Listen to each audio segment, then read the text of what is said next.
Hi everyone, I want to talk to you about diabetes treatments. If somebody walks to the doctor and says, "Doctor, how can I get rid of this?" Well, there are many things to say. Let's go on.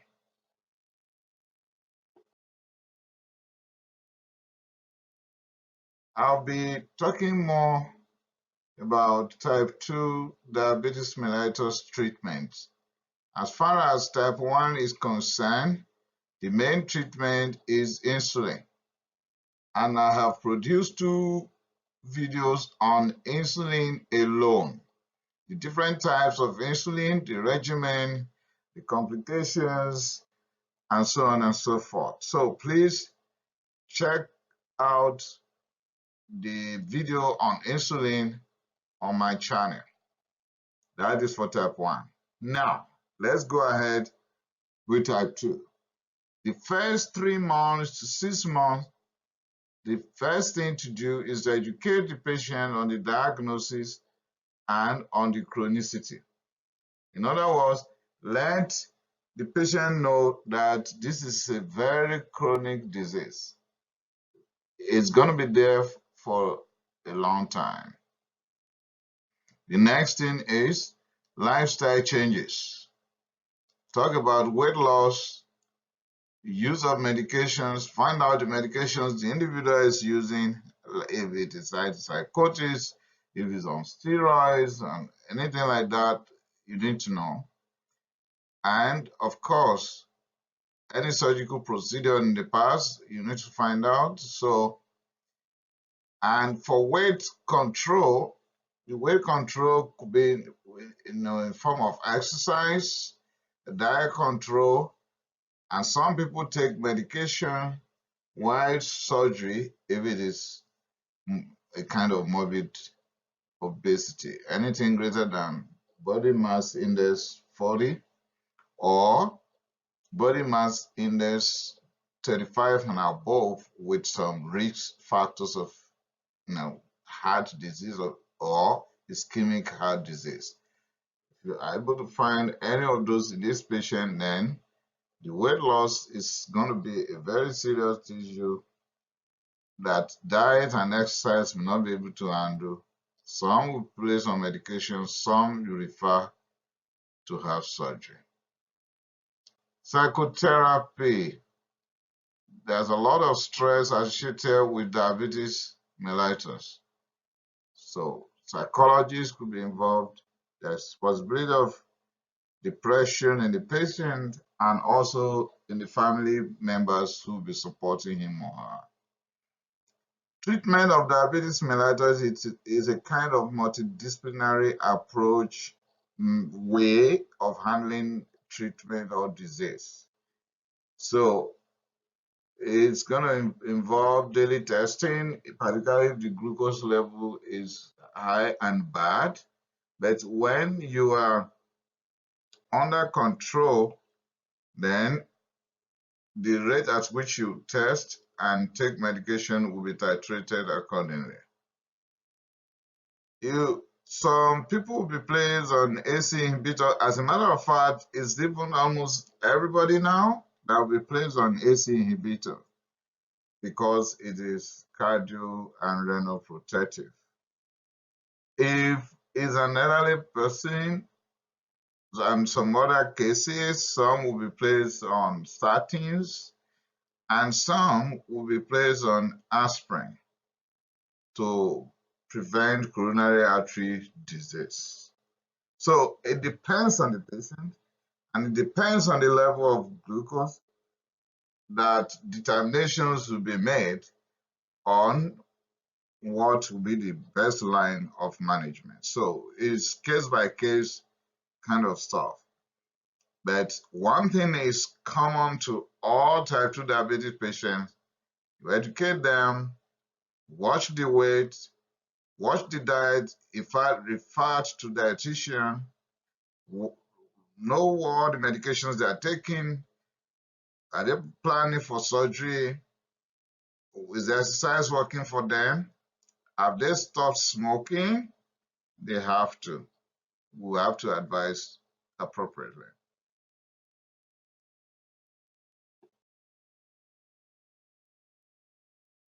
If all those preventive measures and the first line measures should fail, in other words, if the glucose level is not under control, is not dropping, is still high, then pharmacological interventions will have to come in. So after 3 months to 6 months and we are not winning, or even a presentation hemoglobin A1C is greater than 8%, then we should start both lifestyle control and medications. The first medication to be considered in type 2 diabetes mellitus that I'm comfortable with is biguanide. And the main worldwide known example here is metformin. Could be given as 500 milligrams once a day or twice daily, as the case may be. I've told you, treatment is case by case kind of issue. It's not, when some people say, oh, okay, I have diabetes. Oh, my friend, you have diabetes? No, I'm on metformin 500 milligrams twice daily. Don't go by that, please. Your own blood glucose level may not warrant that. So your blood glucose level is titrated with your medication appropriately. So we need to rule out contraindications to metformin, because it's not everybody that could take it. That's why it's risky. If you are not the one who has been prescribed to be taking metformin, and you just grab it from your friend, you might be writing your own obituary yourself. For example, if my patient will go on metformin, I need to know some basic facts before that. One, what is happening to the kidney? Renal function test. If the kidney is going bad, I'm going to hold my metformin. Any liver disease? Is this person abusing alcohol? Is there congestive cardiac failure? Any history of lactic acidosis? Any low tissue perfusion or hypoglycemia? When all these or some of them are positive, I mean they are suffering from all these that I have listed, then there's a need to think twice or actually look for another medication entirely. Why? Metformin on its own will have side effects called lactic acidosis. So anyone who has decreased perfusion or hypoglycemia, or the clearance of metabolites in the system is not good, like in the case of renal function impairment or alcohol abuse or heart failure, they are already prone to metabolic acidosis. And now you are giving metformin that will add to the acidotic level. Then the patient might not even die from hyperglycemia, might die from the metformin, because there's a condition on ground that is worsening their metabolic situation, and now you are adding more salt to the injury. So we need to watch out. Glucagon-like peptide, some will just call it glucagon-like peptide 1 receptor agonist, is another group. Example of that is liraglutide Victoza. Like I've said in some of my videos, I have never taken any payment from any of these drug manufacturing companies, so I'm just making my presentation based on what I have known of and what I think is appropriate. So I'm not defending or supporting a particular drug manufacturing company more than the other. So I'm making that declaration. I am not being paid by any one of them. So Victoza for type 2 diabetes mellitus, but Saxenda is for weight loss. So you can't prescribe Victoza for this purpose of weight loss, but there's possibility of weight loss while on Victoza. However, Saxenda is being manufactured for weight loss purpose. Semaglutide is Ozempic, and dulaglutide is Trulicity. That's very common around here. What are the effects of this? They decrease gastric emptying. Insulin secretion is only associated with glucose level. So there won't be insulin secretion if there's no high glucose. Low glucagon secretion, unless there's hypoglycemia. They block glucagon secretion, but if there's hypoglycemia, then glucagon secretion will come up. Sodium glucose cotransporter 2 inhibitor are also useful. Empagliflozin, Jardiance, canagliflozin, Invokana, 100 milligram per hour once daily. They have both. They have good effects on cardiovascular system. So they have both demonstrated cardiovascular benefits.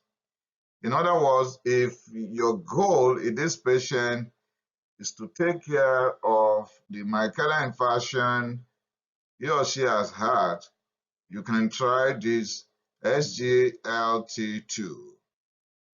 Sulfonylureas is insulin secretagogue. They named functioning pancreas. So if investigation has revealed that the pancreas is completely worn out, sulfonylureas might not be too good. But if that is not the case, if the pancreas is still there and still working, then sulfonylureas might be fine. An example in this group is glyburide, but let me warn, glyburide is also called glibenclamide. Don't use this in elderly. Don't use this in my grandfather and grandmother. Please, glyburide, another name is glibenclamide. Don't use in elderly people. Other medications under this classification cause of sulfonylureas is glipizide, gliclazide, diamacron, that's very common, glimepiride, Amryl. And the first generation sulfonylureas are, for example, clopropamide, DR.BEN'S, or torbunamide. They have more glucose conversion higher than the rest. In other words, they have more hypoglycemic effect. They bring down the glucose faster than the rest. They cause hypoglycemia than the rest. Meglitinides.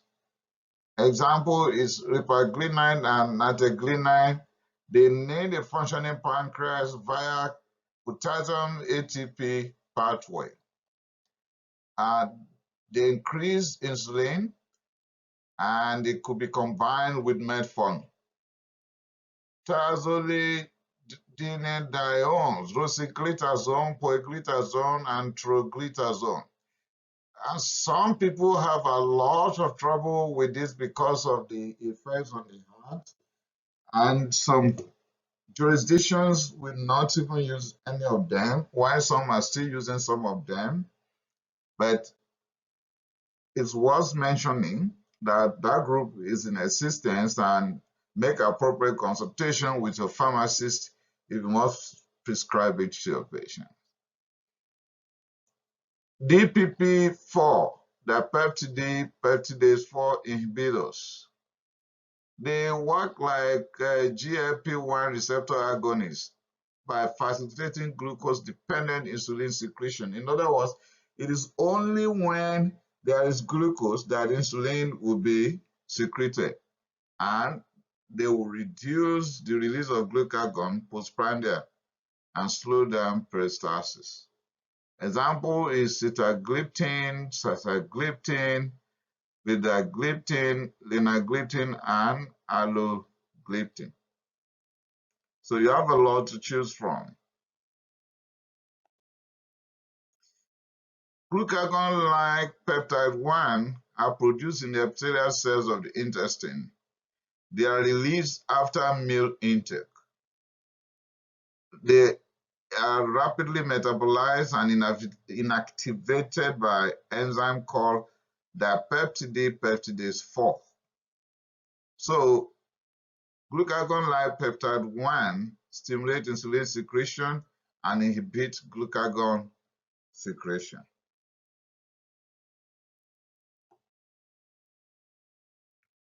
Next on DM will be hypoglycemia in full. Because all these medications that I mentioned and insulin, though they are doing the great job of bringing down the glucose, but it might be in excess, particularly if the affected patient is not feeding well, or there's ongoing trouble, ongoing stress somewhere, or excess medication is used or is not appropriately titrated based on the glucose level. So hypoglycemia is a topic that is almost a major topic in diabetes mellitus because it kills faster than hyperglycemia. And anyone controlling glucose will likely be treated to hypoglycemia. So I can't wait to get to the next video that would definitely be on hypoglycemia. So watch out very soon. Thank you for watching my videos. Please remember to subscribe to my channel so that you can get all these pieces of info on a timely basis. See you soon.